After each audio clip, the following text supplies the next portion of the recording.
Our story starts with a man named Michael. Many years ago, Michael was a very different person. Back then, he was powerful, feared by many, and very well known in the neighborhood. People used to call him the boss because he was so tough and intimidating. But that was a long time ago. Now, Michael lives a quiet, simple life. He works as a cleaner, just like a regular person, sweeping and tidying houses to make a living. Nobody knows his real past, the dangerous life he used to lead. He keeps his secrets safe, and because of that, he's able to enjoy peace. Every day, he quietly goes about his work, trying to forget the dark times he once had.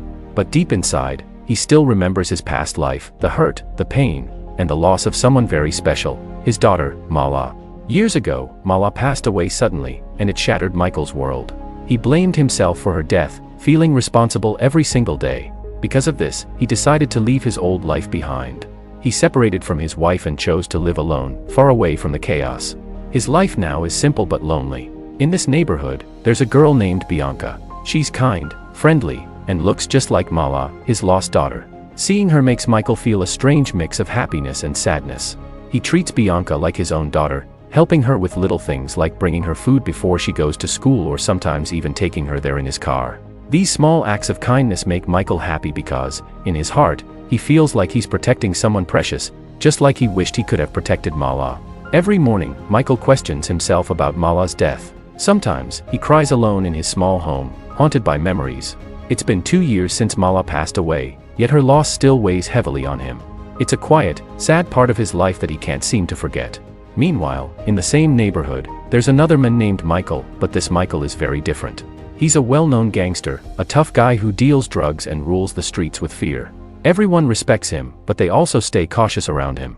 Today is a special day because Michael's only son, Martin, is about to be released from prison. Michael is so happy to see his son coming home. He waits eagerly in his car, ready to take Martin back home, proud and excited. But when Martin finally steps out of the prison, it's clear he's not happy to see his father. Martin doesn't want anything to do with Michael. Instead of jumping into his father's car, he heads straight to meet his friends, ignoring his dad completely. Michael's face shows disappointment and frustration. That night, Martin returns home late, and his father greets him with hope, asking him to join the family business and work hard. But Martin is clear, he doesn't want to be part of his father's dangerous world. He tells Michael straight out, "I don't want to work with you. Never." Those words make Michael furious. He can't accept that his son refuses him. Later that day, on his way home, Michael runs into Bianca's mother. She's worried about her daughter, Bianca. She approaches Michael and asks, "Why do you treat my daughter like that?" Michael pauses and then explains honestly, "She looks like my daughter, Mala. I love her, and I treat her like she's my own. That's why I'm careful around her." Hearing this, Bianca's mother feels a little better. She tells Michael that the neighborhood is changing, more dangerous people are moving in, and she's worried about Bianca's safety. She asks him to please bring Bianca home early, especially before dark, because she's afraid something bad might happen. Michael agrees, promising to keep her safe. He's determined to protect Bianca, just like he wishes he could protect Mala. It's a simple promise, but it's one he takes very seriously. The very next day, while working, Michael notices something strange. He finds blood in one of the trash cans he's collecting. It's bright red, fresh blood, not little stains, but a big amount. His heart sinks. Michael quickly realizes that something terrible is happening in his neighborhood. He suspects that the gang or the criminals are getting more violent. He remembers that the neighborhood is now a place where illegal activities take place, especially drug dealing. Even though he doesn't want to get involved in their dangerous world, the sight of blood worries him. Still, he cleans up the mess as best as he can and leaves quietly. But deep down, he knows that things are getting worse, and he might have to do something about it soon. That night, Michael can't sleep. He keeps thinking about the blood. He starts to regret that he didn't say or do anything earlier. He feels like he's losing control of his neighborhood, and maybe even of himself. The next day, Michael sees something even more shocking. He witnesses a random person in the neighborhood being attacked, beaten badly by a group of men. The guy is crying out for help, but no one dares to step in. Michael gets angry. He wants to help. He starts walking toward the scene to stop the fight, but suddenly, someone sneaks up behind him and hits him hard. Michael falls to the ground, unconscious. When he wakes up, he's in a hospital. He's hurt, but the doctor tells him it's a bad injury, but he will recover. While lying in bed, Michael begins to realize he can't just stand by and do nothing anymore. His neighborhood is in danger, and he might need to take action. Once he's out of the hospital, Michael decides he must do something to fix the neighborhood. But he's shocked to see that Bianca, the girl he cares about, has started hanging out with the wrong crowd, the bullies and troublemakers. He sees her spending time with them, even sleeping over at their house. Bianca is smoking, hanging out late, and pretending she doesn't see Michael calling her to come home early. Michael is furious. He finds her and urges her to stop. "You're better than this," he says. "You shouldn't be hanging out with those bad people." But Bianca is stubborn. She laughs at him and says, "You're not my father. Just leave me alone." She pushes him away. Michael is upset, but he cares too much to give up. He tells her he'll tell her mom about her friend's bad habits. Scared, Bianca gets into his car and they drive away. But even after that, she sneaks back to her friends. She hides her actions from Michael, pretending everything is okay. One day, Michael notices Bianca isn't home. He feels worried. He goes to their house and finds her bicycle outside. His heart pounds. When he enters, he's stunned. The bullies are surrounding Bianca. She's scared and trapped. Michael's blood boils with anger. He sees one of the bullies recording everything on his phone. That's the last straw.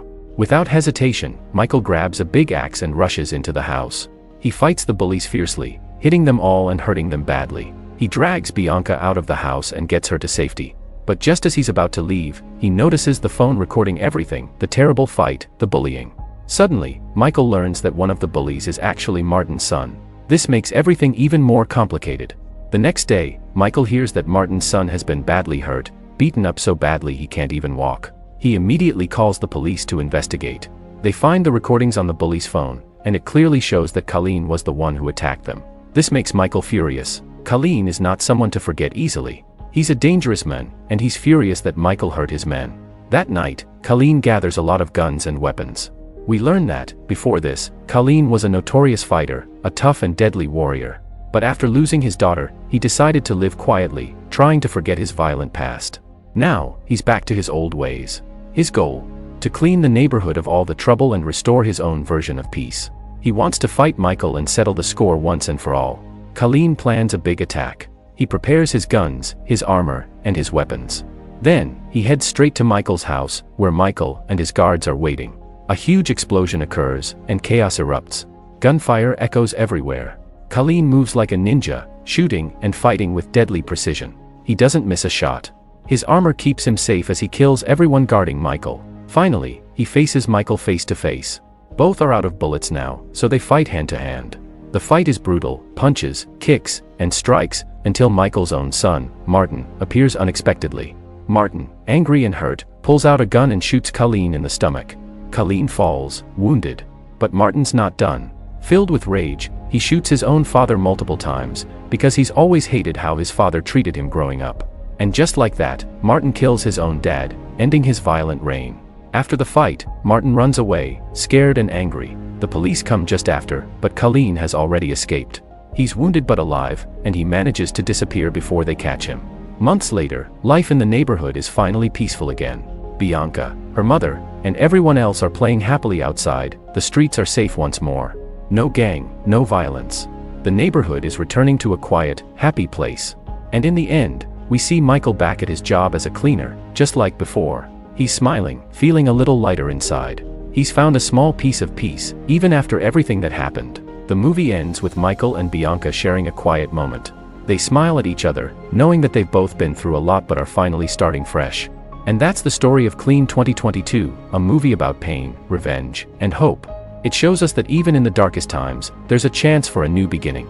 Thanks for watching our recap. Let us know in the comments how you felt about the story. Don't forget to like and subscribe. Until next time, stay tuned and stay safe.